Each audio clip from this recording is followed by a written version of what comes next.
White Fang by Jack London, Chapter 22, The Chicken Coop. His life with Gray Beaver had taught White Fang that he should protect his master's property. So he was very surprised when Weedon punished him for attacking an intruder. He only gave the man a small bite in the hand, but Weedon was furious. Even the collie barked and snapped at him. White Fang knew nothing about grooms or farm hands. When he saw a strange man walk into the barn and take something, he thought he was a thief. The poor boy, who had only come to do his job and rake out the barn, let out a terrified cry when White Fang ran at him. The collie was first on the scene. She bit at the wolf's heels. She barked and nipped at the wolf until he left the groom alone. Thankfully, White Fang had only bitten his arm as a warning. There was no damage done, except for the fact that the groom was too scared to come back to the Scots farm. Life on the farm was like nothing White Fang had ever experienced. For the first time, while he expected something terrible, a famine, a beating, or an attack of some kind, nothing happened though. He was allowed to run about the property and everyone was kind. It was never easy with the other dogs, especially the collie, but there were never serious fights. They watched each other closely, but kept their distance. The children were another matter. His experiences in the Indian camp or Fort Yukon had not been good.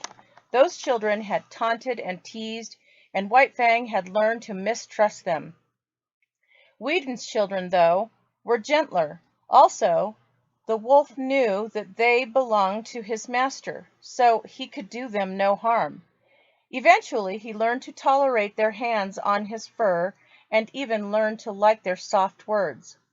White Fang did not understand that some people kept animals on a farm.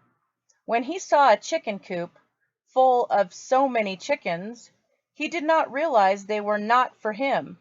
As soon as he found the door open, White Fang ran in and killed 2 of the chickens. Weedon's parents, however, did not take it so lightly. "Your wolf broke into the chicken coop." Mrs. Scott was furious. She walked out onto the front porch to confront her son. Weedon apologized to his mother. He said it would never happen again as he set off to find White Fang.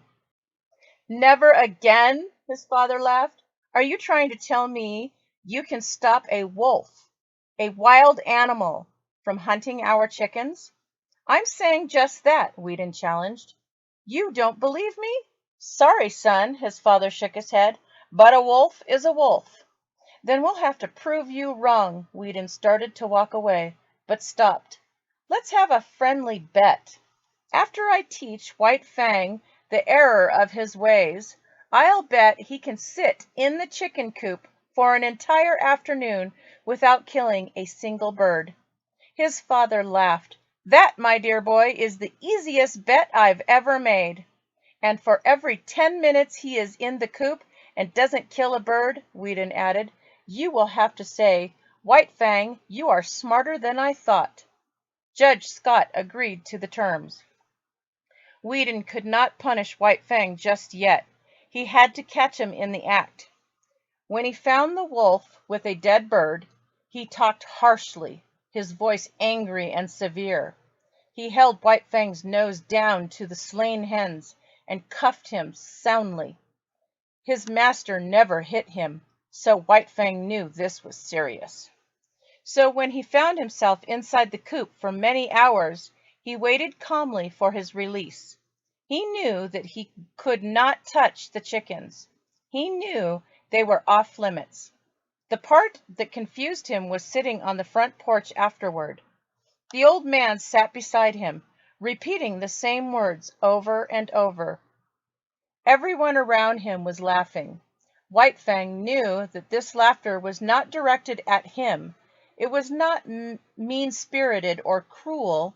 At long last he was learning to like the sound of laughter, and White Fang never raided a chicken roost again.